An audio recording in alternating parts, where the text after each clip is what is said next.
John's Gospel, 13th chapter, 31st verse to 38th verse. యోహాను సువార్త 13వ అధ్యాయము 31వ వచనం నుండి 38వ వచనం వరకు ఈ సమయంలో ధ్యానించుకుందాము. నేను మొట్టమొదటిగా ఇంగ్లీష్లో చదువుతాను, తర్వాత దాన్ని తెలుగులో చదువుతారు. Johne's gospel 13th chapter, 31st verse to 38th verse. When he had gone out, Jesus said, "Now is the Son of Man glorified, and God is glorified in him. If God is glorified in him, God will also glorify him in himself and glorify him at once. Little children, yet a little while I am with you, you will seek me. And just as I said to the Jews, so now I also say to you, where I am going, you cannot come. And a new commandment I give to you, that you love one another just as I have loved you. You also are to love one another. By this all people will know that you are my disciples, if you have love for one another." Simon Peter said to him, "Lord, where are you going?" Jesus answered him, "Where I am going, you cannot follow me now, but you will follow afterward." Peter said to him, "Lord, why can I not follow you now? I will lay down my life for you." Jesus answered, "Will you lay down your life for me? Truly, truly, I say to you, the rooster will not crow till you have denied me 3 times. ఇదే వాక్యంని తెలుగులో కూడా చదువుకున్నాము. యోహాను 13:31 నుంచి 38 వరకు. వాడు వెళ్ళిన తరువాత యేసు ఇట్లానెను, ఇప్పుడు మనుష్య కుమారుడు మహిమపరచబడి ఉన్నాడు, దేవుడును ఆయన యందు మహిమపరచబడి ఉన్నాడు. దేవుడు ఆయన యందు మహిమపరచబడిన ఎడల దేవుడు తన యందు ఆయనను మహిమపరచును, వెంటనే ఆయనను మహిమపరచును. పిల్లలారా, ఇంక కొంతకాలము మీతో కూడా ఉందును. మీరు నన్ను వెతుకుదురు. నేనెక్కడికి వెళ్ళుదునో అక్కడికి మీరు రాలేరని నేను యూదులతో చెప్పిన ప్రకారము ఇప్పుడు మీతోనూ చెప్పుచున్నాను. మీరు ఒకరినొకరు ప్రేమింపవలనని మీకు క్రొత్త ఆజ్ఞ ఇచ్చుచున్నాను. నేను మిమ్మును ప్రేమించినట్టే మీరును ఒకరినొకరు ప్రేమింపవలను. మీరు ఒకని ఎడల ఒకడు ప్రేమ గలవారైన ఎడల దీన్ని బట్టి మీరు నా శిష్యులని అందరూ తెలుసుకొందురనెను. సీమోను పేతురు, "ప్రభువా, నీవెక్కడికి వెళ్ళుచున్నావని ఆయనను అడుగగా, యేసు, నేను వెళ్ళు చోటికి నీవిప్పటికి నా వెంట రాలేవు, కానీ తరువాత వచ్చదవని అతనితో చెప్పెను. అందుకు పేతురు, "ప్రభువా, నేనెందుకు ఇప్పుడు నీ వెంట రాలేను? నీ కొరకు నా ప్రాణము పెట్టుదనని ఆయనతో చెప్పగా, యేసు, నా కొరకు నీ ప్రాణము పెట్టుదవా? ఆయనను ఎరుగనని నీవు ముమ్మారు చెప్పకముందు కోడి కూయదని నీతో నిశ్చయముగా చెప్పుచున్నానెను." దేవుడి యొక్క వాక్యము దీవించును గాక. సో ఈ యొక్క సమయంలో ప్రార్థన చేసుకుని దేవుడు మనల్ని నడిపించి మనకి బోధించవలసిందిగా కోరుకుందాము. అందరం మీ యొక్క తలలో వంచి నాతో ఏకీభవించి ప్రార్థన చేసినట్టయితే ప్రార్థన చేసుకుందాము. మహాగణుడ, మహోన్నతుడ, సర్వాధికారి దేవా తండ్రి, ఈ యొక్క సమయంలో నీ యొక్క సన్నిధిలోనికి వస్తూ ఉన్నామయ్యా తండ్రి. గడిచిన ఆరాధన సమయం అంతటిలో మా అందరికీ తోడుగా ఉండి దేవా, దుష్టుడు మమ్మల్ని దొంగిలించుకోకుండా దేవా మా యొక్క దృష్టి నీ మీద ఉంచులాగా సహాయం చేసిన దానికే నీకే వేలాది వందనములు తండ్రి. దేవా, ఈ యొక్క సమయంలో దేవా నీ యొక్క వాక్యపు వెలుగులోనికి మేము వస్తూ ఉన్నామయ్యా తండ్రి. ఈ యొక్క వాక్యపు వెలుగుని మా యొక్క హృదయముల్లో తండ్రి వెలిగించుము దేవా. ఎటువంటి అంధకారము తండ్రి అక్కడ తండ్రి దొరికినను తండ్రి ఆ యొక్క అంధకారమును తీసివేయము దేవా తండ్రి. ఈ యొక్క వాక్యము మా యొక్క పాదములకు దీపమవులాగన తండ్రి, మేము మీ యొక్క వాక్యంలో నడువులాగన తండ్రి ఎక్కడ తొట్టిల్లిపోకుండా నీవు మాకు తోడుగా ఉండమని, మా యొక్క జీవితాలను తండ్రి నీ యొక్క ఎదుట తండ్రి సాగిలపరుస్తూ తండ్రి దేవా నీవే మాకు నడిపింపును దయచేయమని, ప్రత్యేకంగా అల్పుడైన నన్ను జ్ఞాపకం చేసుకోండి దేవా తండ్రి. ఎటువంటి జ్ఞానము లేదు నీ యొక్క పరిశుద్ధుల మధ్యన ఒప్పుకొనుచున్నాను తండ్రి. నీ యొక్క వాక్యంతో నాతో మాట్లాడి అదే వాక్యమును తండ్రి పరిశుద్ధంగా తండ్రి నిజాయితీగా దేవా విశ్వాసంగా నీ యొక్క బిడ్డలకు అందించడానికి కృప చూపించుము, సహాయం చేయమయ్యా. నన్ను నీ యొక్క నోటిబోరుగా వాడుకొనమని, నీవు తోడై ఉండి మమ్మల్ని నడిపించమని, వ్యక్తిగతంగా ప్రతి ఒక్కరి హృదయముతో నీవు మాట్లాడమని యేసయ్య వారి దివ్యమైన నామములో ప్రార్థన చేస్తూ వేడుకుంటున్నాం తండ్రి. ఆమెన్. సో దేవుడి యొక్క చిత్తముండినచో ఈ యొక్క దినమే ఈ యొక్క యోహాను సువార్త 13వ అధ్యాయాన్ని ముగించుకుంటాము. గత వారము మనము ఈ యొక్క యోహాను సువార్త 13వ అధ్యాయాన్ని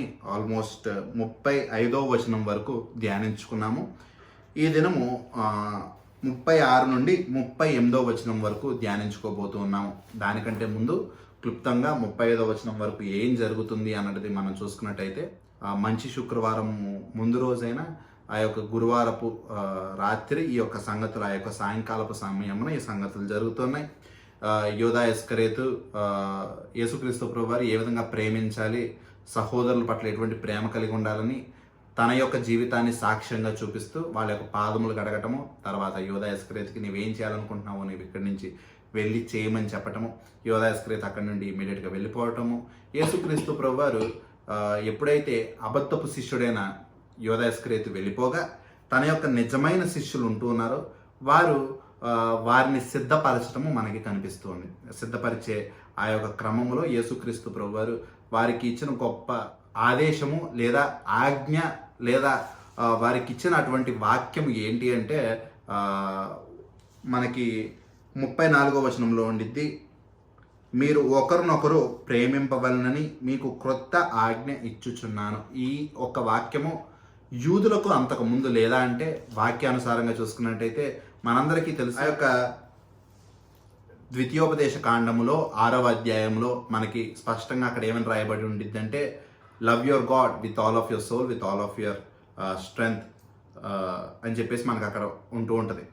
మీ దేవుడైన యెహోవాని మీ యొక్క పూర్ణ బలముతో, పూర్ణ మనసుతో, పూర్ణ శక్తితో ప్రేమించుడి. సో దేవుని ప్రేమించాలి, నీ యొక్క ఇరుగు పొరుగు వారిని ప్రేమించాలి అన్నది 10 ఆజ్ఞల్లో ఆఖరి 6 ఆజ్ఞలు మనకు కనిపిస్తూ ఉన్నాయి. సో ఇంత స్పష్టంగా ఉన్న దేవుడు మళ్ళీ క్రొత్త ఆజ్ఞ అని చెప్పి ఎందుకు ఇస్తున్నాడంటే, ఇది వాళ్ళకి ఇవ్వబడింది కానీ యూదుల్లో సహజంగా అటువంటి గుణము లేదు, అటువంటి వాక్యముని ఆచరించే లక్షణము వారి యొక్క జీవితంలో లేదు. అందుకే యేసుక్రీస్తు ప్రభువారు ఇంకొకసారి దాన్ని తిరిగి వారికి చెప్పాల్సిన అవసరము మనకు అక్కడ కనిపిస్తుంది. వారికి ఇంకొకసారి క్రొత్తగా మీకు ఆజ్ఞ ఇవ్వాలి అని చెప్పేసి చెప్పబడుతుంది.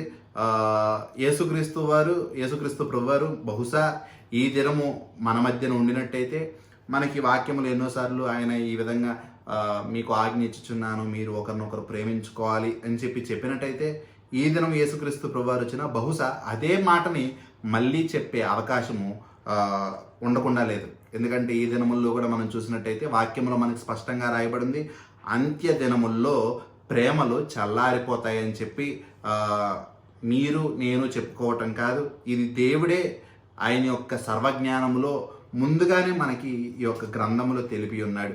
అంత్య దినములు మనకి సమీపిస్తూ ఉండగా మనుషుల యొక్క ప్రేమలు చల్లారిపోతూ ఉన్నాయి. సో కానీ దేవుడు మాత్రము మనకి దానికి భిన్నముగా ఏం చెప్తున్నాడంటే, మీరు ఒకరినొకరు ప్రేమించుకోవాలి అని చెప్పి చెప్తున్నాడు. ప్రేమని చాలా ప్రాముఖ్యంగా దేవుడు మనకి నేర్పిస్తూ ఉన్నాడు.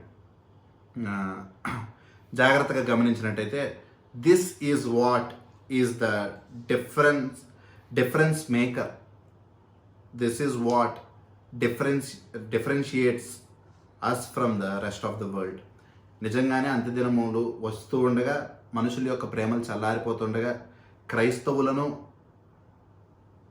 ఈ యొక్క అన్యులను లేదా విశ్వాసులను అవిశ్వాసులను లేదా నిజమైన శిష్యులను అబద్ధపు విశ్వాసులను లేదా గొర్రెలను మేకలను వేరుపరిచే దినమున తేడా ఏంటి అంటే, ఈ ప్రేమ అన్నది చాలా ప్రాముఖ్యంగా అక్కడ కనిపిస్తుంది. అంత్యదినములు వస్తుండగా, లోకములు ప్రేమలు చల్లారిపోతుండగా, క్రైస్తవులుగా దేవుణ్ణి వెంబడించే వారిగా ఆయన వలె మనం కూడా ప్రేమిస్తూ ఉండాలన్నది క్రైస్తవుల యొక్క ఒక గుణముగా, ప్రాముఖ్యమైన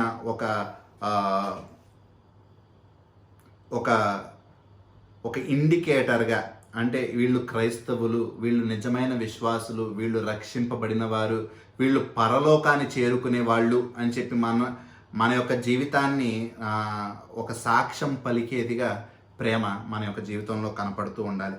సో ఆ యొక్క సంగతులను మనం గత వారం వరకు చూసుకుంటూ వచ్చాము. సో ఈ యొక్క దినము 36వ వచనం నుండి మనం ధ్యానించుకోబోతూ ఉన్నాము. దానికంటే ముందుగా ఒక వాక్య భాగము చదువుకొని దాని నుండి ఏ విధంగా మనము ఈ యొక్క వాక్య భాగమును మొదలు పెట్టుకునేటప్పుడు 3 ప్రేమలు గురించి మనం అక్కడ జ్ఞాపకం చేసుకున్నాం కదా. సో మొట్టమొదటి ప్రేమ ఏంటి అని చెప్పి మనం చూసుకుంటైతే,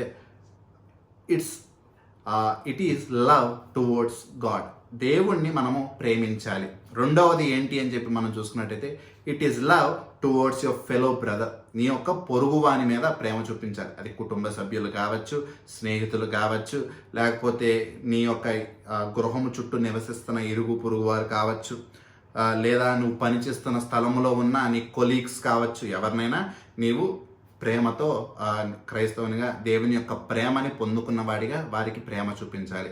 మూడవది ఏంటి అంటే మనం చూసుకున్నాము it's the attributes of love. ప్రేమ ఏ విధంగా మనం ప్రేమించాలి అన్నది ఈ రోజున మనము చూసుకోబోతున్నాము.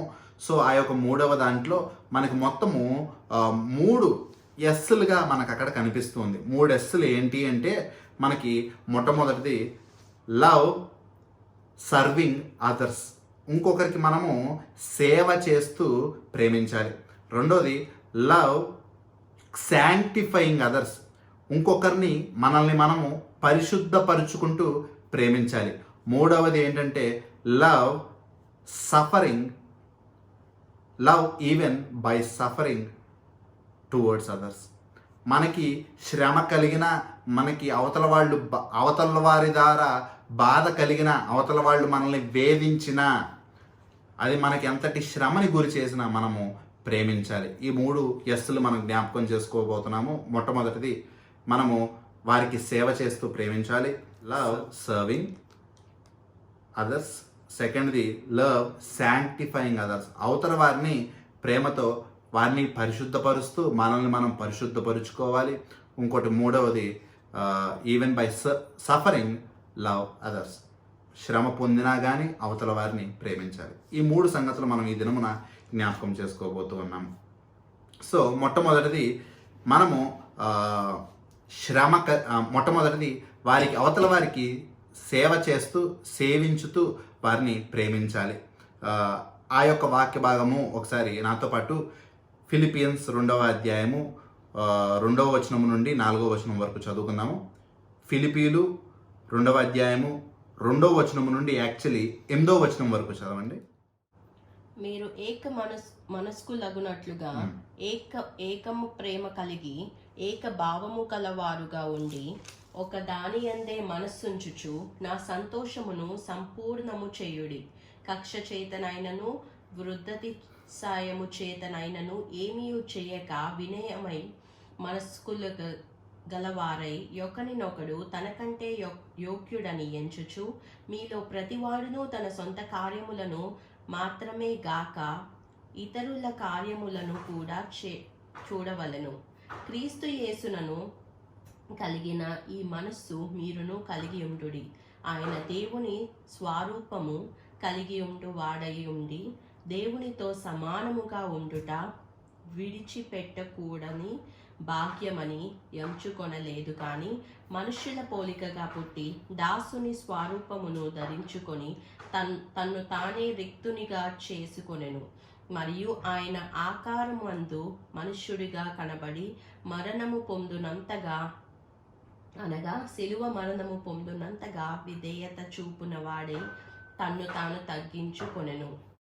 సో మనం ఇక్కడ పౌలు గారు మనకు ఒక గొప్ప ఉదాహరణ ఇస్తున్నారు. ఆ గొప్ప ఉదాహరణ ఎవరు కాదు, యేసుక్రీస్తు ప్రభువారే. మనం ఎవరిని చూడాల్సిన పని లేదు, యేసుక్రీస్తు ప్రభువారిని పోలి జీవిస్తే సరిపోయిద్ది అన్న విధంగా ఇక్కడ ఏం చెప్తున్నారంటే 4వ వచనంలో ప్రత్యేకంగా ఏమని ఉంటుందంటే మీ యొక్క బైబిల్ గ్రంథము నాతో కలిసి త్వరగా తిప్పవలసిందిగా కోరుకుంటున్నాను. ఫిలిపీలు 2వ అధ్యాయము 4వ వచనంలో ఏమని ఉంటుందంటే మీలో ప్రతివాడును తన సొంత కార్యములను మాత్రమే గాక ఇతరుల కార్యములను కూడా చూడవలెను. దీన్ని బట్టి మనము ఇక్కడ ఏం చూసుకుంటూ ఉన్నాము, జనరల్గా సహజంగా మనుషుని యొక్క హృదయం ఏ విధంగా ఉంటుందంటే స్వార్థపూరితంగా లేదా స్వలాభము కోరుతూ లేదా తన యొక్క సొంత శరీరమును లేదా వారిని మహిమపరుచుకునే వారిగా, వారిని వారు ఎక్కువగా అధికముగా ప్రేమించుకునే వారిగా జనరల్గా మనుషులు ఉంటూ ఉంటారు. కానీ మనకి వాక్యంలో మాత్రము యేసుక్రీస్తు ప్రభువారు చెప్పిన దాన్ని బట్టి మన యొక్క సొంత ఆశలు చొప్పునే కాదు, కానీ ఇతరుల యొక్క వాళ్ళకి మంచి జరిగే విధంగా కూడా మనము నడుచుకుంటూ ఉండాలని ఆ, ఇతరుల కార్యములను కూడా చూడాలని మనకి వాక్యములో స్పష్టంగా చెప్పబడుతుంది. అంటే వారిని కూడా నిస్వార్థంగా ప్రేమించాలని, కేవలము మన యొక్క స్వార్థపూరితమైన పనులే కాదు, అవతల వారి యొక్క బాగోగుల కొరకు లేదా అవతల వారి యొక్క ఆనందం కొరకు మనం ఈ లోకంలో జీవిస్తూ ఉండాలని మనకి వాక్యంలో స్పష్టంగా తెలియపరచబడుతూ ఉంది. సో ఇది ఏ విధంగా సాధ్యమంటే మనకి మనము సేవ చేసుకోవటం వల్ల ఇది సాధ్యం కాదు. అవతల వారికి మనకి సేవా గుణం కలిగి అవతల వారికి మనం సేవ చేసే హృదయం కలిగినట్టయితే అటువంటి ప్రేమ అవసరత ఇక్కడ కనిపిస్తూ ఉన్నట్టు మనకి వాక్యం చెప్తుంది. దీనికి కావాల్సింది ఏంటి అంటే తగ్గింపు. మనకి తగ్గింపు చాలా అవసరంగా కనిపిస్తుంది. సేవ చేస్తూ వారికి ప్రేమించాలంటే, సేవ అంటే కేవలము ఈ లోకంలో ఎందరికో కనిపిస్తున్న విధంగా సేవ అంటే కేవలము వాక్యము పరిచర్య చేస్తమే సేవ అన్నట్టు భావించటము కాదు, లేదా అవతల వారి కొరకు ప్రార్థన చేయటమే సేవ అన్నది కాదు. నిజంగా వారికి అవసరత ఎప్పుడైతే వచ్చిద్దో ఆ యొక్క అవసరత కొరకు వారికి తోడై ఉండి, లేదా మనకి తోచిన విధంగా మనకి కుదిరినంతగా వారికి సహాయంగా ఉండటము నిజంగా ఆ యొక్క ప్రేమని ఒకరితో ఒకరు పంచుకునే అవకాశము మనకు అక్కడ కనిపిస్తూ ఉంటుంది. సో అటువంటి విధంగా మనము ప్రేమించాలన్నది వాక్యంలో మనకి స్పష్టంగా కనిపిస్తుంది. అటువంటి విధంగా ప్రేమించాలంటే ముందు మనల్ని మనము తగ్గించుకునే వారిగా ఉంటే తప్పితే మనము ప్రేమించలేము. ఆ విధంగా ఇంకొకరికి సేవ చేయలేము. ఎందుకు అంటే మనకున్న బెస్ట్ ఎగ్జాంపుల్ ఎవరు కాదు, యేసుక్రీస్తు ప్రభువారు. యేసుక్రీస్తు ప్రభువారు ఎటువంటి వారిగా ఉన్నారు? ఈ వాక్య భాగము ముందు మనం ఏం చూసుకున్నాము, యోహాను సువార్త 13వ అధ్యాయంలో మనం ఏమని చూసుకుంటామంటే అక్కడ ఆయన శిష్యుల యొక్క పాదములు కడగటము మనకు అక్కడ కనిపిస్తుంది. దేవాతి దేవుడు, పరిశుద్ధుడు, మహోన్నతుడు అల్పుడైన మనుషుల యొక్క పాదములు ముట్టుకోవటమే కాదు, దాన్ని మురికి కాళ్ళను కడగటము ఏ విధంగా తగ్గించుకున్నాడు ఆయన. అటువంటి ప్రేమ, తగ్గింపు కలిగిన ప్రేమ ఆయన చూపించాడు. అదేవిధంగా ఆయన వారికి సేవ చేస్తూ ఆయన యొక్క ప్రేమని చూపించాడు.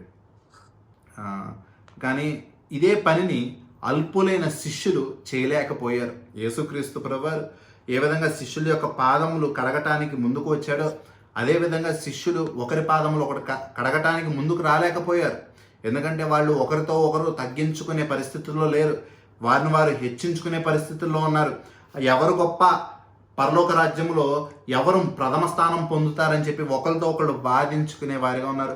అల్పులము, మనుషులము, ఎన్నో లోతుబాట్లు ఉంటాయి కనుక మనుషుల యొక్క స్వభావము సహజంగా అదే విధంగా ఉంటుంది. అది పాపం వల్ల వచ్చిన ఒక జీతంగా మనకు కనిపిస్తుంది. అది పాపము మన యొక్క మనుషుల యొక్క హృదయంలో కలగచేసేది, మనల్ని మనం హెచ్చించుకునేదిగా మార్చుకునేది, అవతల వాళ్ళని తగ్గించి మనల్ని మనం హెచ్చించుకునేదిగా పాపము, మనలో ఉన్న పాపము మనల్ని ఆ విధంగా మారుస్తూ ఉంది. దుష్టుడు మనల్ని ఆ విధంగా శోధిస్తూ ఉన్నాడు. మనకున్న గొప్ప ఎగ్జాంపుల్ ఎవరంటే యేసుక్రీస్తు ప్రభువారు. ఆయన ఏ విధంగా అంతటి ఉన్నత స్థానం నుండి దరిద్రులమైన మన యుద్ధకు వచ్చి మన వెలై తగ్గించుకొని మన యొక్క పాదములు కడిగే అంత ప్రేమని చూపించాడు. అటువంటి తగ్గింపు మనకి ఉండినట్టయితే అటువంటి సేవ చేసే ప్రేమ మనకు కూడా ఖచ్చితంగా ఉండిద్ది. ఇక్కడ ఏమని మనం చెప్పుకోవచ్చు అంటే, ఎంత నువ్వు తగ్గించుకుంటే అంత క్రీస్తు వలె ఎక్కువగా నువ్వు ప్రేమించగలవు, ఎంత నిన్ను హెచ్చించుకుంటే అంతగా నువ్వు అవతల వారిని తగ్గిస్తూ అంత తక్కువగా వారిని ప్రేమిస్తావు. ఇది స్పష్టంగా చెప్పగలిగింది. ఎంత తగ్గించుకుంటే అంత ఎక్కువ ప్రేమించగలవు, ఎంత హెచ్చించుకుంటే అంత తక్కువ నువ్వు ప్రేమిస్తావు. ఇది గమనించాల్సిన విషయం. ఒకసారి నాతో పాటు 1 కొరింథీ 13వ అధ్యాయము 5వ వచనం చూడండి. ఆ అధ్యాయం అంతయు చూసినట్టయితే మొత్తము ప్రేమ గురించి, అగాపే ప్రేమ గురించి, అంటే దేవుని యొక్క ప్రేమ గురించి మనకు అక్కడ చెప్పబడుతూ ఉండిద్ది. అటువంటి అగాపే ప్రేమ, అటువంటి దేవుని యొక్క ప్రేమ ఎటువంటి విధంగా ఉండిద్ది, మనం ఏ విధంగా ప్రేమించాలన్నది అక్కడ 5వ వచనంలో మనకి స్పష్టంగా రాయబడింది. ఒకసారి చూడండి. అమర్యాదగా నడువవద్దు, స్వప్రయోజనమును విచారించుకొనదు, త్వరగా కోపపడదు, అపకారమును మనస్సులో ఉంచకూడదు. అక్కడ చూసారా ఒక మాట ఏమనుందంటే స్వప్రయోజనమును విచారించుకొనదు. నిజమైన ప్రేమ, నిస్వార్థమైన ప్రేమ, అగాపే ప్రేమ, దేవుని ప్రేమ, ఆయన్ని వెంబడించే శిష్యుల యొక్క ప్రేమ, విశ్వాసులు క్రైస్తవుల యొక్క ప్రేమ ఏ విధంగా ఉండాలంటే స్వప్రయోజనమును విచారించుకొనదు. అంటే అవతల వారిని ప్రేమిస్తే లేదా అవతల వారిని ప్రేమించాలంటే మనకేంటి లాభము, మనకి దాని ద్వారా ఏమి ప్రయోజనము కలిగిద్ది అని ఆలోచించేది అగాపే ప్రేమ కాదు. మనల్ని మనం ఉపేక్షించుకుని, మనల్ని మనం తిరస్కరించుకుని అవతల వారిని ప్రేమించటమే నిజమైన దేవుని యొక్క ప్రేమ, క్రైస్తవుల యొక్క ప్రేమ. అదే మాట మళ్ళీ ఇంకోసారి జ్ఞాపకం చేస్తున్నాను. ఫిలిప్పీలు 2వ అధ్యాయము 4వ వచనంలో ఉంది చూడండి. మీలో ప్రతివాడును తన సొంత కార్యములను మాత్రమే కాగా ఇతరుల కార్యములను కూడా చూడవలెను. అది స్వప్రయోజనము చూసుకునేది కాదు, సొంత కార్యములే చూసుకునేది కాదు, ఇతరుల యొక్క ప్రయోజనము చూసుకునేది, ఇతరుల యొక్క కార్యములు కూడా చూస్తూ ఉండేది. అది నిజమైన సర్వింగ్ లవ్. వారికి సేవించే ప్రేమ, సేవ చేస్తూ మన యొక్క ప్రేమని వారికి వ్యక్తపరిచే ప్రేమ. అటువంటి ప్రేమని మనం మొట్టమొదటిగా కలిగి ఉండాలి.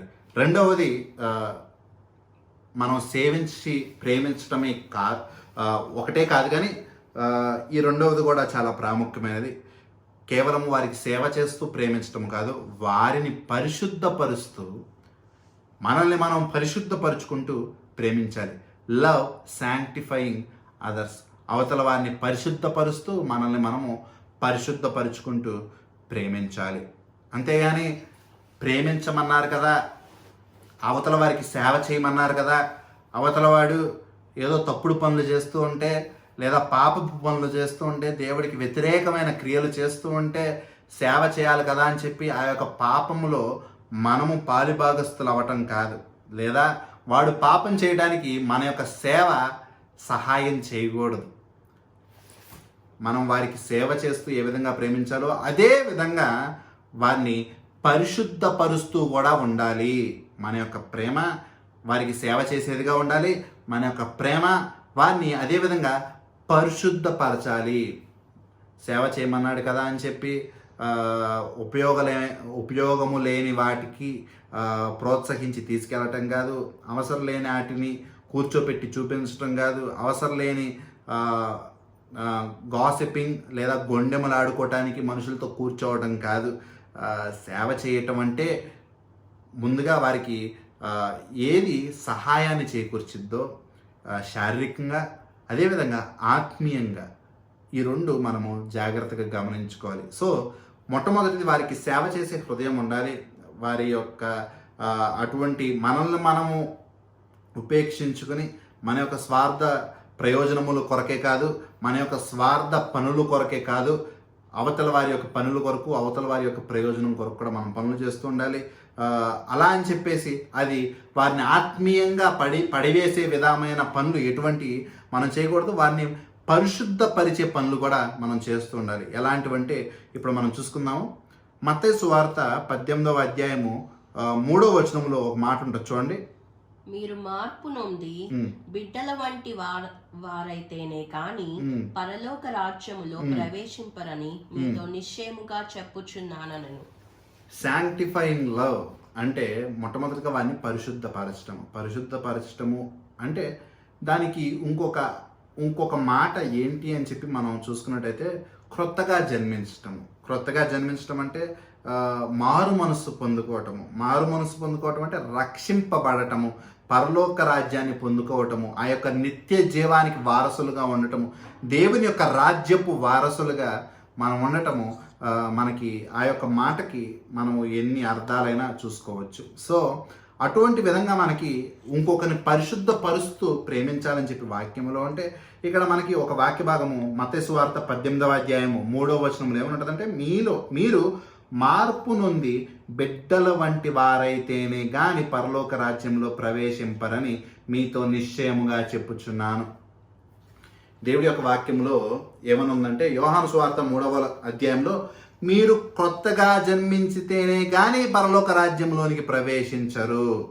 ఇక్కడ ఏమనుందంటే మీరు మార్పు నుండి బిడ్డల వంటి చిన్న శిశువులు వంటి వారైతేనే కానీ పరలోక రాజ్యంలో మీరు ప్రవేశించరు. దీని అర్థం ఏంటంటే క్రొత్తగా జన్మించడం అన్నా శిశువుల వలె ఉండటం అంటే అర్థం ఏంటంటే అటువంటి తగ్గింపు కలిగి ఉండాలన్నది అక్కడ ప్రాముఖ్యమైన అర్థం. ఎందుకంటే శిశువులని చిన్నపిల్లల్ని మనం చూసినట్టయితే వాళ్ళు సాధించింది లోకంలో ఏమీ ఉండదు. వాళ్ళు సాధించామని చెప్పి గర్వించటానికి ఈ లోకంలో ఏమీ లేదు. వాళ్ళు ప్రతి ఒక్కరి మీద ఆధారపడేవారిగా వాళ్ళు చిన్నపిల్లలు ఉంటూ ఉంటారు. ప్రతిదానికి వారు తగ్గించుకునేవారిగా చిన్నపిల్లలు ఉంటూ ఉంటారు. ఎందుకంటే వారు ఆధారపడటం తప్పితే ఏదో ఈ లోకంలో సాధించామన్న గర్వము వారికి ఎటువంటి విధంగా ఉండదు. చిన్నపిల్లలు అందుకే తగ్గింపుకి సూచనగా మనకి కనిపిస్తూ ఉంటారు. వాళ్ళు నిస్సహాయులుగా ఉంటారు. నిస్సహాయత స్థితిలో బలహీనులుగా ఇంకొకరి మీద ఆధారపడేవారిగా ఎటువంటి గర్వము కల్మషము ఎటువంటి విధంగా వారిలో ఉండదు. అందుకే దేవుడు అంటాడు వారి వలె మనము తయారవ్వాలి. అంటే మనం పెద్దవారై ఉండగా ఈ లోకంలో ఎవరికి వాళ్ళే ఎవరి మీద ఆధారపడకుండా జీవిస్తూ ఉండగా ఈ లోకంలో ఎన్నో గొప్ప సంగతులను చూసి ఉండి ఎన్నో సాధించి ఉండగా ఎలా ఉంటామంటే జనరల్గా తగ్గించుకోకుండా గర్వించే వారిగా ఉంటాము. మన యొక్క ఈ లోకంలో ఉన్న పరిస్థితులు బట్టి అంటే మనము ఐదర్ చాలా గొప్ప ఉన్నత స్థితిలో ఉన్నామనో లేదా మనము ఎంతో ధనము సంపాదించామనో లేదా మనము ఎంతో ఉన్నత పదవుల్లో ఉన్నామనో ఇటువంటి గర్వము పెద్దవారికి ఉన్నట్టు చిన్నపిల్లలకి ఉండదు. ఎందుకంటే వాళ్ళు నిస్సహాయాలు కనుక. మనము క్రీస్తు యొక్క రాజ్యంలోనికి ప్రవేశించాలంటే మనము కూడా అదే విధంగా ఉండాలన్నది మనకి వాక్యము నేర్పిస్తూ ఉంది. సో మనం కూడా ఆ విధంగా తగ్గించుకోవాల్సి ఉంటుంది. అటువంటి చిన్నపిల్లలు అనగా దేవుణ్ణి ఎరిగిన వారు గురించి చెప్తూ మనకి 6వ వచనంలో ఏమనుందో ఒకసారి చూడండి. మత్తయి సువార్త 18వ అధ్యాయము 6వ వచనంలో ఏమనుందో చూడండి. నా యందు విశ్వాసం ఉంచు ఈ చిన్నవారిలో ఒకనిని అభ్యంతరపరచు వాడెవడో వాడు మెడకు పెద్ద తిరుగటి రాయి కట్టబడిన వాడై మిక్కిలి లోతైన సముద్రంలో ముంచివేయబడుట వానికి మేలు. ఇక్కడ దేవుడి యొక్క వాక్యము తీవ్రత ఎంత తీవ్రంగా ఉందో అర్థమవుతుందా? ఇక్కడ జనరల్గా చిన్నపిల్లల గురించి మాత్రమే చెప్పట్లేదు కానీ ఆ విధంగా తగ్గించుకుంటూ ఆ విధంగా అప్పుడప్పుడే రక్షింపబడి దేవుళ్ళు ఎదుగుతూ ఉన్న తోటి క్రైస్తవుల గురించి కూడా ఇక్కడ చెప్పబడుతుంది. ఇక్కడ దేవుని యొక్క వాక్యంలో ఆ క్రైస్తవుల్ని చిన్న బిడ్డలుగా దేవుడు వారిని ఇక్కడ సంబోధిస్తూ ఉన్నాడు. అటువంటి వారిని మనము అభ్యంతరపరచటము కూడా మనకి మంచిది కాదు. అది ఎంతటి తీవ్రమైనదంటే ఎవరినైనా తోటి సహవాసులను లేదా తోటి క్రైస్తవులను తోటి విశ్వాసులను అది కుటుంబంలో కావచ్చు లేదా మన యొక్క సహవాసములో కావచ్చు లేదా మనం పనిచేసే చోట కావచ్చు ఈ లోకంలో కావచ్చు ఎక్కడైనా కానీ మన యొక్క తోటి విశ్వాసులను క్రైస్తవులను మనం అభ్యంతరపరిచినట్టయితే వాళ్ళు చిన్నపిల్లల వంటి క్రీస్తుని పోలి జీవించేవారిగా క్రైస్తవులందరూ ఉంటున్నట్టయితే అది ఎంత భయంకరమంట. మన యొక్క మెడకు పెద్ద తిరగటి రాయిని కట్టుకొని మనల్ని మనము ఆ యొక్క లోతైన సముద్రములో ముంచివేయబోట వానికి మేలు అని చెప్పి ఇక్కడ రాయబడి ఉంది. అంటే అంతకంటే ఘోరమైనది అని, చావు కంటే ఘోరమైనది, ఎంతో కఠినమైన శిక్ష కంటే ఘోరమైనది మన యొక్క తోటి క్రైస్తవులను అభ్యంతరపరచటము. ఎందుకంటే ప్రియులారా ఒకసారి గమనించండి, క్రైస్తవులు అనగా దేవుని యొక్క బిడ్డలు దేవుని యొక్క రక్తము చేత కొనబడిన వారు. దానికి ఒక విలువ పెట్టి దేవుడు వారిని కొనుక్కున్నవారు.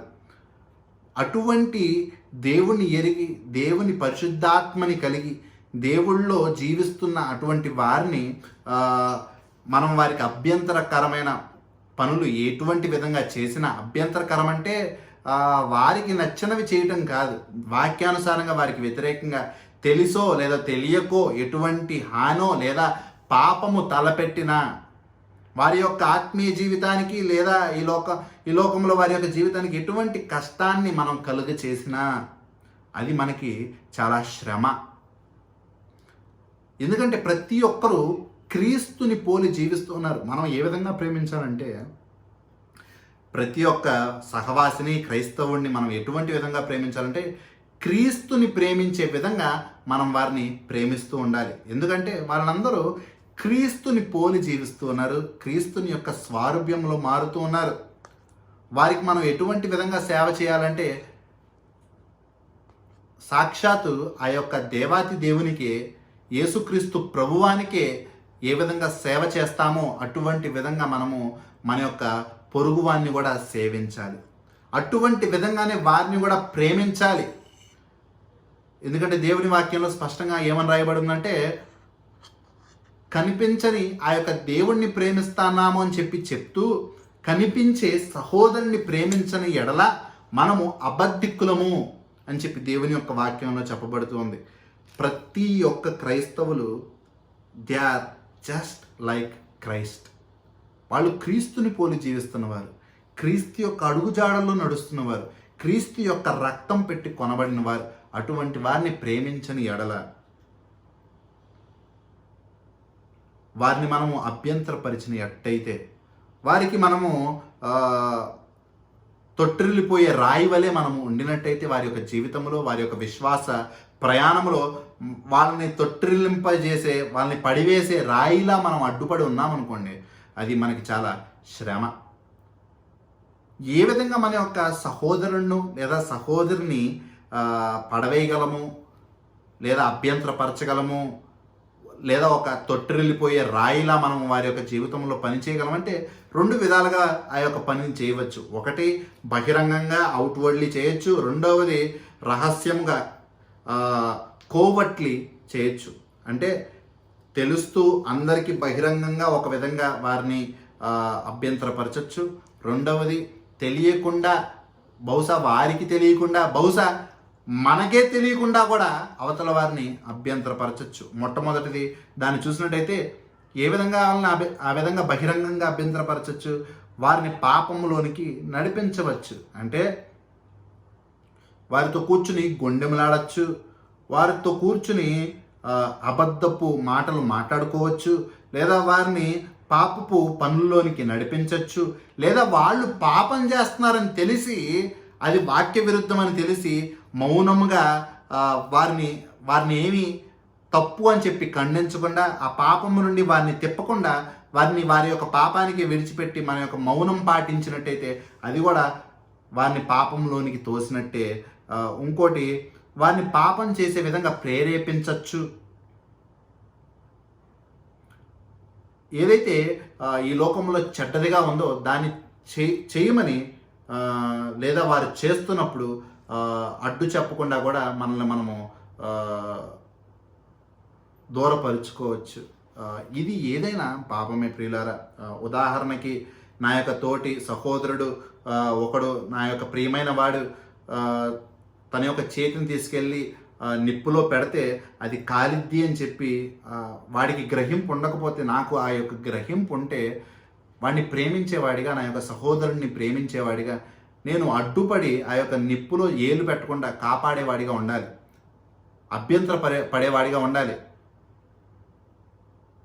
లేదా ఇంకో విధంగా చూసినట్టయితే నేనే అటువంటి నిప్పులోనికి నడిపించేవాడిగా ఉండకూడదు.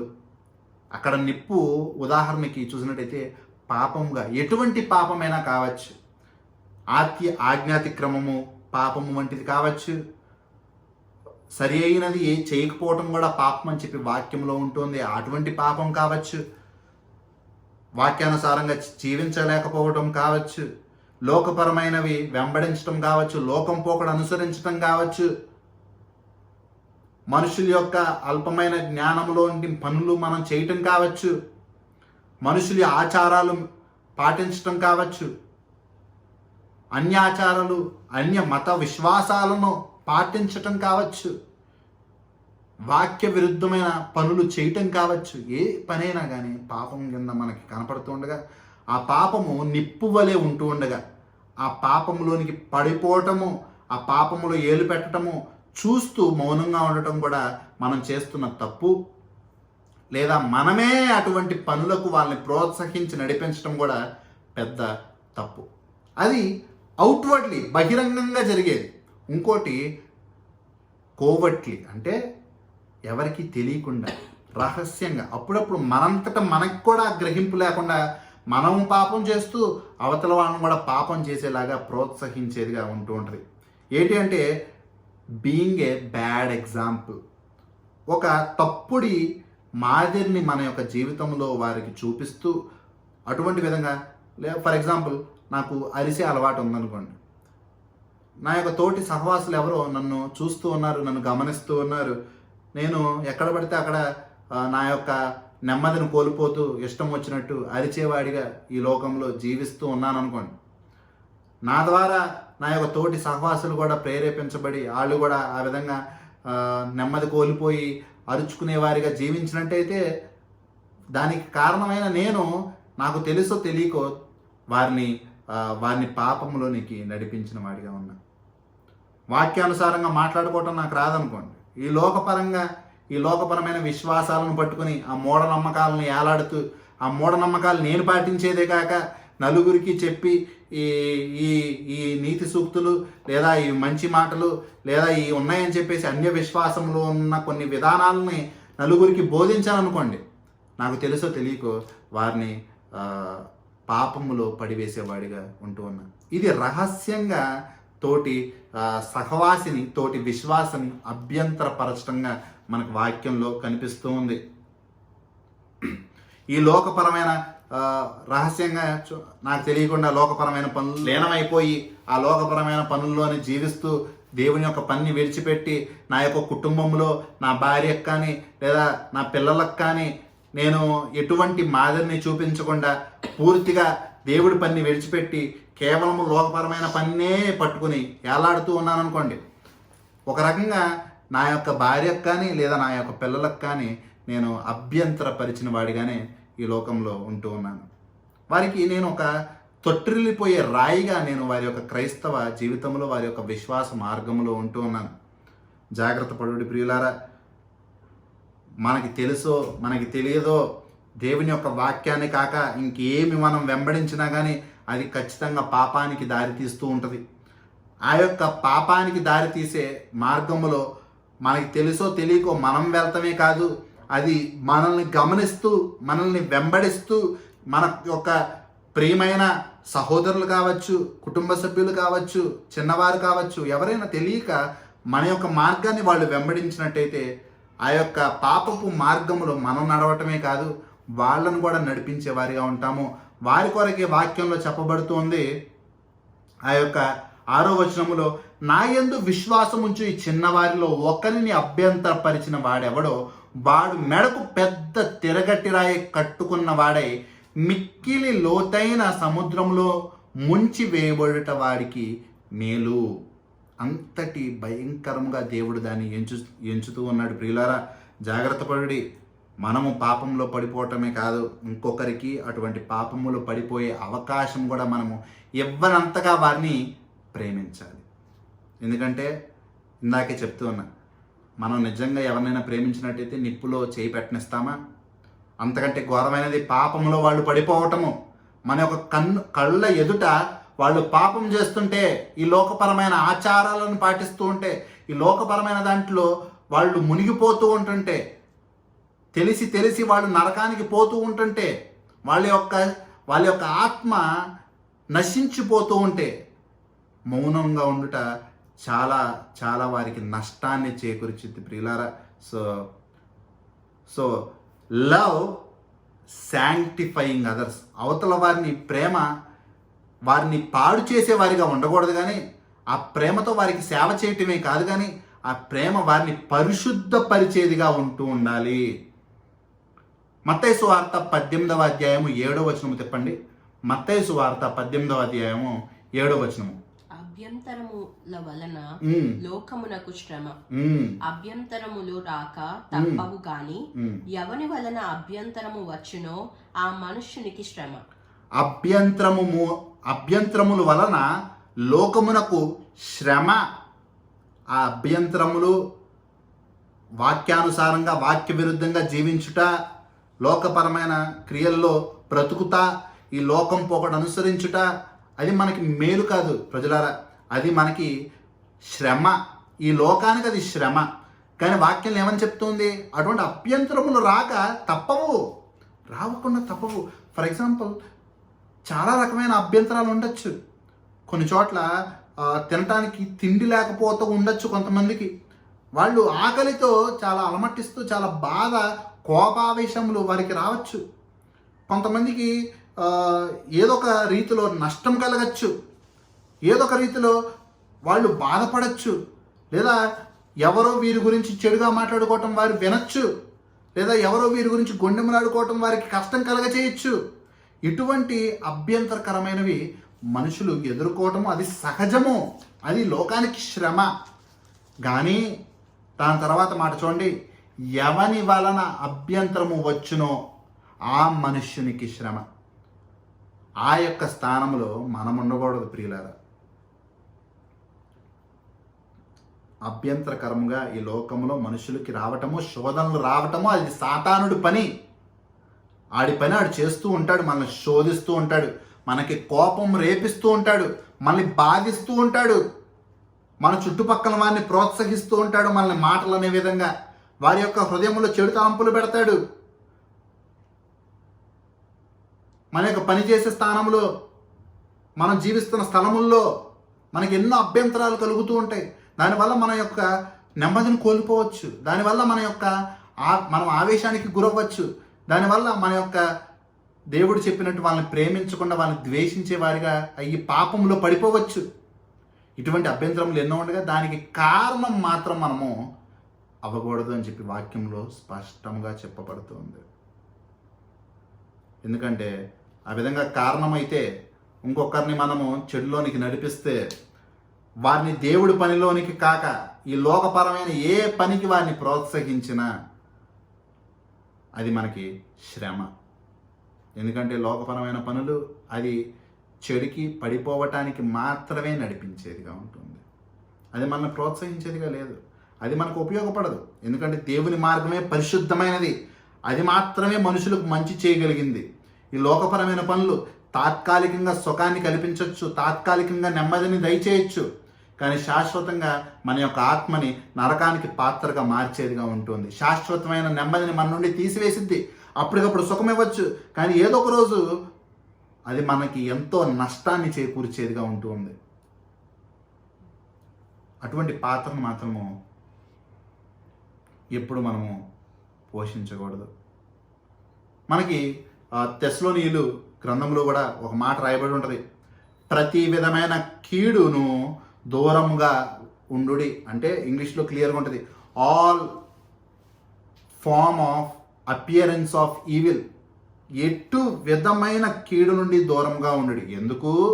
ఎందుకంటే మన యొక్క తోటి ప్రియమైన సహోదరులు, సహోదరులు, సహవాసులు చూసి, క్రైస్తవులు చూసి వాళ్ళు ఎక్కడ తొట్టిల్లిపోకుండా, వాళ్ళు ఎక్కడా వారి యొక్క విశ్వాస జీవితంలో పడిపోకుండా, వాళ్ళు క్రీస్తుకి దూరం అయిపోకుండా మనం వారు తప్పుగా భావించే అవకాశం కూడా ఇవ్వకూడదు అని చెప్పి వాక్యంలో ఉండిద్ది. అంటే మనల్ని మనం ఎంత పరిశీలించుకుంటూ ఉండాలి, ఎంత తగ్గించుకుంటూ ఉండాలి, ఎంత పరిశుద్ధపరుచుకుంటూ ఉండాలి, మన ద్వారా ఎవరు అభ్యంతర పడకూడదు. అంటే అటువంటి విధంగా ప్రేమించమని చెప్పి, అటువంటి విధంగా స్వార్థపూరితంగా మనము విశ్వాసంలో ఎదగటమే కాదు, మన యొక్క తోటి వారు కూడా ఎదగాలనే విధంగా ప్రేమించమని వాక్యము మనకి నేర్పిస్తుంది.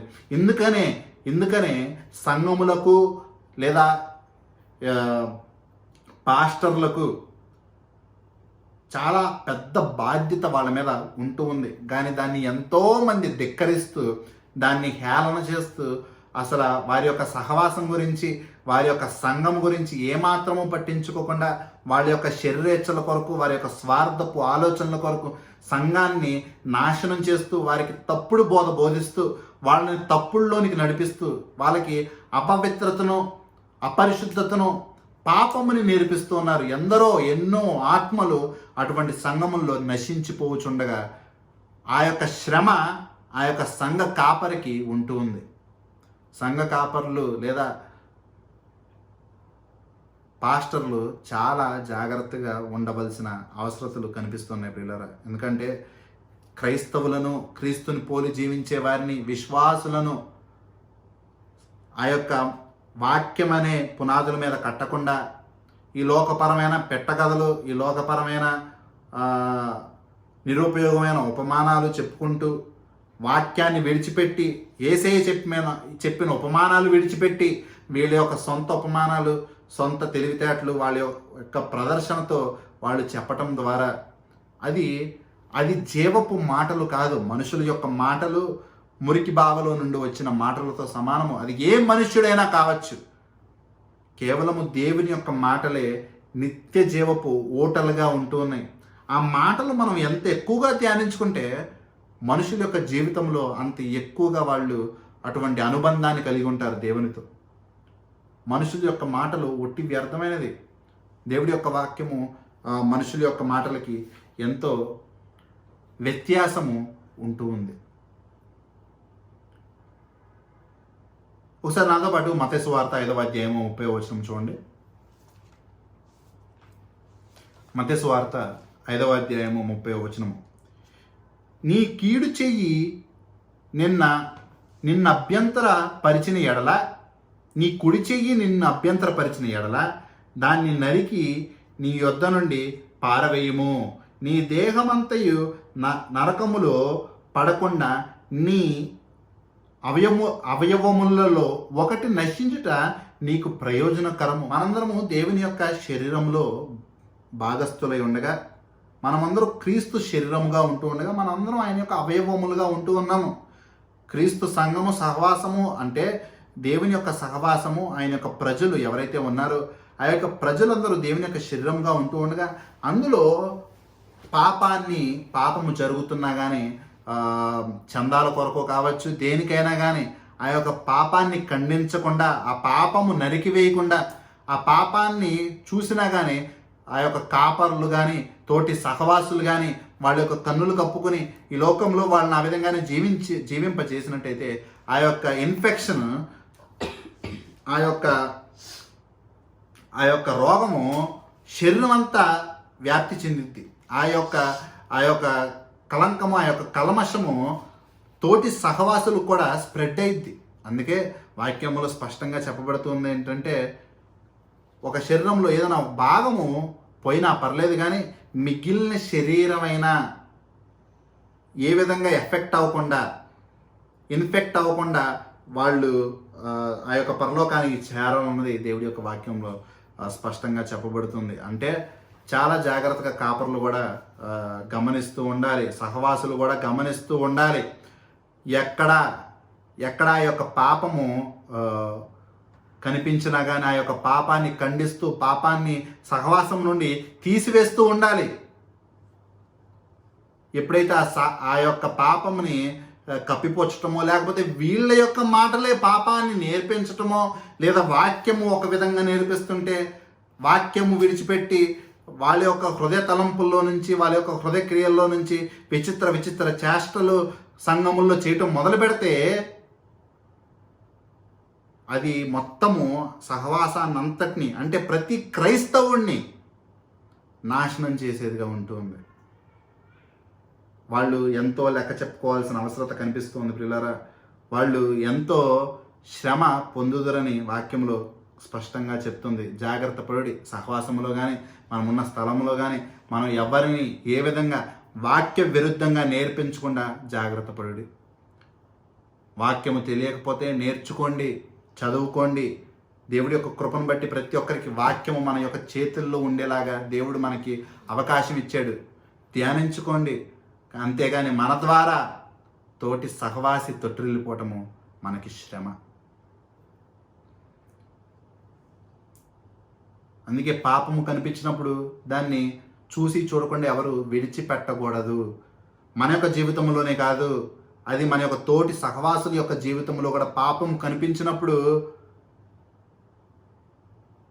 వారికి చెప్పకుండా, వారికి ప్రేమతో వాళ్ళకి తెలియపరచకుండా దాన్ని కప్పిపుచ్చుకోవటము, దాన్ని ఆ విధంగా విడిచిపెట్టడం. వాళ్ళు ఏమనుకుంటారో, మనల్ని తిట్టుకుంటారేమో, సంబంధాలు వాళ్ళు తుంచుకుంటారేమో అని చెప్పి ఈ విధంగా మనంతటా మనం భావించినట్టయితే అది స్వార్థపూరితమైన ప్రేమ అవుతుంది. అవతల వాళ్ళని ఎత్తి చూపాలన్న హృదయం కాదు, కానీ అవతల వాళ్ళు పాపములో ఉంటున్నప్పుడు వారిని హెచ్చరించటం ద్వారా మనం ఒక సహోదరుణ్ణి సంఘములోనికి లేదా సహోదరుణ్ణి రాజ్యములో నుండి పడిపోకుండా కాపాడుకోగలము. మనము వారికి దేవుడు ఎందుకు మనకి అవతల వారి యొక్క పాపాన్ని చూపించాడో మనం ఎరగము, మనకి తెలియదు.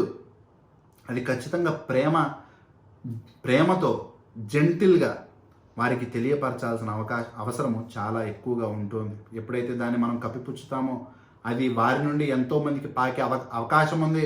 దాని ద్వారా ఎందరో దాని ద్వారా ఎఫెక్ట్ అయ్యే అవకాశము ఉంటుంది. So love not only by serving but also love by sanctifying them. వారిని పరిశుద్ధపరుస్తూ కూడా ప్రేమించండి. మిమ్మల్ని మీరు పరిశుద్ధపరుచుకుంటూ వారిని అదేవిధంగా ప్రేమించండి. వారిని కూడా పరిశుద్ధపరచండి. పాపములో ఎవరైనా ఉండినా ప్రోత్సహించకండి. ఆ యొక్క పాపాన్ని వారి నుండి తీసివేయండి. మీ యొక్క సొంత మాటలు కాదు, కానీ దేవుని యొక్క వాక్యము ద్వారా ఆ యొక్క పాపము వారి నుండి తీసివేసి వారిని ప్రేమించండి. అంతటి ప్రేమ కలిగి ఉండండి. సో సమయం ఇంకా అయిపోయింది కనుక మూడవది లవ్ సఫరింగ్ ఫర్ అదర్స్. శ్రమ పొందినా కానీ అవతల వారిని ప్రేమించండి అన్న వాక్య భాగము వచ్చే వారం చూసుకుందాము. దానితో పాటే ఆ యొక్క 36, 37, 38 ఏ విధంగా ఈ యొక్క 3 సంగతులకి ముడిపడి ఉందో వచ్చే వారం చూసుకుందాము. ఈ సమయంలో ప్రార్థన చేసుకుని ఇక్కడితో ఈ యొక్క ఆరాధనా సమయాన్ని ముగించుకుందాము. అందరూ తల్లు వంచి మీకు ఒక కన్నులు మూసుకుని ప్రార్థన చేసినట్టయితే, మా ప్రియ పరలోకపు తండ్రి దేవా, నీకు వేలాది వందనములు, స్తుతులు, స్తోత్రములయ్యా. తండ్రి నీ యొక్క వాక్యంతో మాతో మాట్లాడినందుకు నీకు వందనములయ్యా. తండ్రి నీ వల్లే ప్రేమించే అవకాశం మాకు దయచేయండి తండ్రి. దేవా, నీవు తండ్రి నీ యొక్క స్వార్థముగా ఎన్నడూ మమ్మల్ని ప్రేమించలేదయ్యా. దేవా, నిస్వార్థముగా ఆ యొక్క నిష్కలంకమైన ప్రేమతో మమ్మల్ని ప్రేమించావు తండ్రి. దేవా, సేవించబడటానికి నీవు మా దగ్గరికి రాలేదు, కానీ తండ్రి మనుషులైన మమ్మల్ని మాకు సేవ చేయటానికి నీవు ఈ యొక్క లోకంలోనికి వచ్చావయ్యా. దేవా, ఎందరో మనుషులను ఉపయోగించుకుంటూ తండ్రి వారికి సేవ చేయటానికి వారిగా సేవకులుగా తండ్రి ఎంతోమందిని ఉపయోగించుకుంటూ ఉన్నారయ్యా. దేవా, నీ వలె మేము జీవించువారిగా, నిన్ను పోలి జీవించువారిగా, అవతల వారికి మేము సేవ చేసేవారిగా మమ్మల్ని ఉంచుము తండ్రి. దేవా, దాని కొరకు మేము ఎటువంటి బాధకి గురైనను, ఎటువంటి విధంగా నీ వలె తండ్రి ఎంతటి తగ్గింపులోనికి మేము దిగివచ్చినను దేవా, నీ వలె మేము అవతల వారి యొక్క పాదములు కడిగి సేవించడానికైనా సిద్ధపడే అంత ప్రేమని మాకు మా యొక్క హృదయంలో పుట్టించుము తండ్రి. నీవే తోడై ఉండము దేవా.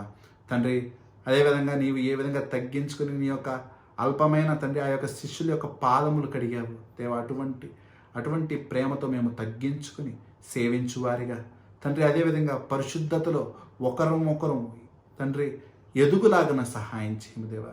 ఎవ్వరికి తండ్రి మేము అటువంటి తొట్టిల్లిపోయే రాయిలాగా ఉండటానికి తండ్రి ఉండకుండా ఉండటానికి కృప చూపించుము తండ్రి. దేవా, మా ద్వారా మా కారణంగా ఎవరు నీ నుండి దూరం అవ్వకుండా, ఎవరు విశ్వాసంలో దిగజారకుండా తండ్రి, ఎవరు ఆ యొక్క తండ్రి క్రైస్తవ్యంలో నుండి పడిపోకుండా సహాయం చేయ. ఎన్నో కుటుంబాలు తండ్రి దేవా, ఆ యొక్క గృహానికి యజమాని అయిన తండ్రి వ్యక్తి సరిగ్గా లేక దేవా, ఆ వ్యక్తి మాదిరి చూపించలేక ఎన్నో కుటుంబాలు దేవా విశ్వాసంలో దిగజారిపోతున్నాయా తండ్రి. నీ వైపు చూడాల్సిన ఎన్నో చిన్న మనసులు దేవా ఈ లోకపరమైన వాటి మీద, లోకానుసారమైన వాటి మీద శ్రద్ధ ఉంచుతూ ఉన్నారయ్యా తండ్రి. దేవా, దుష్టుడు తండ్రి నీ నుండి దూరం చేయటానికి ఎన్నో కుయుక్తులు పన్నుతూ ఉన్నాడు తండ్రి. దేవా, నిజంగా నీవు చెప్పినట్టు మా యొక్క పోరాటము రక్త మాంసములతో కాదు, కానీ కనిపించని అంధకార శక్తులతో అన్న విధంగా దేవా పోరాడుతూ ఉన్నామయ్యా. సహాయం చేయండి తండ్రి. దేవా, అటువంటి గ్రహింపు మాకు దయచేయము, అటువంటి జ్ఞానాన్ని మాకు దయచేయము దేవా. మా యొక్క మనోనేత్రములు తెరువు దేవా. అంధకారం నుండి తండ్రి మమ్మల్ని విడుదల చేయము తండ్రి.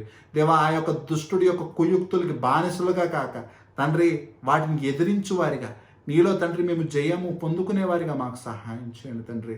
తండ్రి మేము ఎక్కడ ఇంకొకరికి అభ్యంతరపరచక, ఇంకొకరిని తండ్రి విశ్వాసంలో ప్రోత్సహించేవారిగా, మా యొక్క జీవితము రహస్యముగా కానీ బహిరంగంగా కానీ ఎవరికి తండ్రి అభ్యంతరపరచక, అది వారిని పరిశుద్ధతలోనికి ఎదిగే విధంగా ప్రేమించేదిగా సహాయం చేయండి తండ్రి.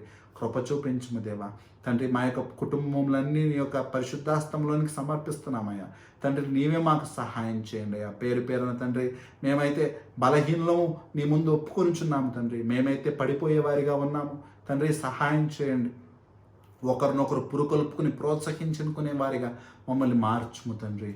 దేవాని యొక్క స్వారూప్యములో తండ్రి నీ పోలికలో మేము జీవించేవారిగా మమ్మల్ని నడిపించమని దేవా మా అందరినీ యొక్క పరిశుద్ధాస్తంలోనికి సమర్పించుకుంటూ యేసేవారి దివ్యమైన నామములో ప్రార్థన చేస్తూ వేడుకుంటున్నాము తండ్రి. ఆమెన్.